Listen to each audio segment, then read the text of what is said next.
Before we guide you through the installation process, let's see what's in the box. You get the Predator 360, thermal paste, PWM and power cable, mounting screws, and CPU mounting mechanism. Be sure to read the installation manual thoroughly. This guide is not meant as a replacement for the installation manual. First, you'll have to prepare your PC chassis for mounting the unit. While there are many different cases on the market, they do share some similarities and features. You should remove the panels and decide on the position of the unit. See the installation manual for the correct orientation. You can use a measuring tape to find out if the unit will fit. Take the enclosed connection cable and plug the 2-pin connector to the fan splitter hub. Take the enclosed power cable and plug the 2-pin connector to the fan splitter hub.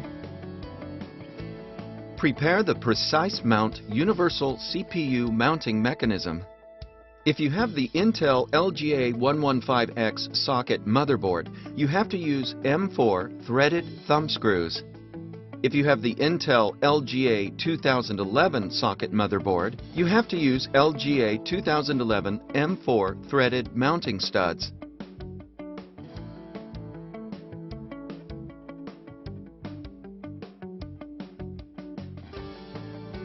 Before you mount your Predator, we recommend you examine your motherboard and locate the CPU fan header. If it's hard to reach, take the PWM cable from the Predator splitter hub and connect it to the motherboard before mounting the Predator. For better cable management, you can also prepare the power cable from the Predator splitter hub. After you determine the Predator position and orientation, you can use the enclosed screws to firmly mount the unit in the desired place. Now you have to install 4 M4 thumb screws into your motherboard. Tighten the screws to the metal backplate until you reach the end of the thread. Do not use any tools such as pliers during this process. Take the enclosed thermal grease and apply it to the CPU surface.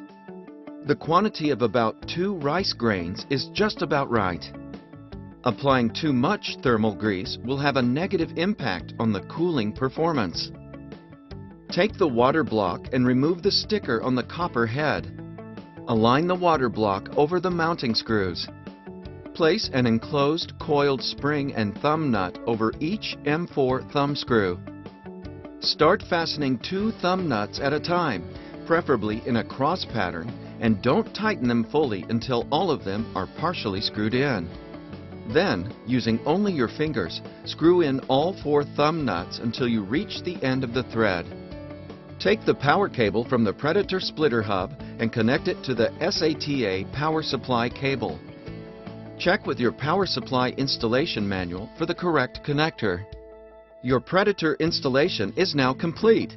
You can proceed to installing other components and connecting the rest of the cables.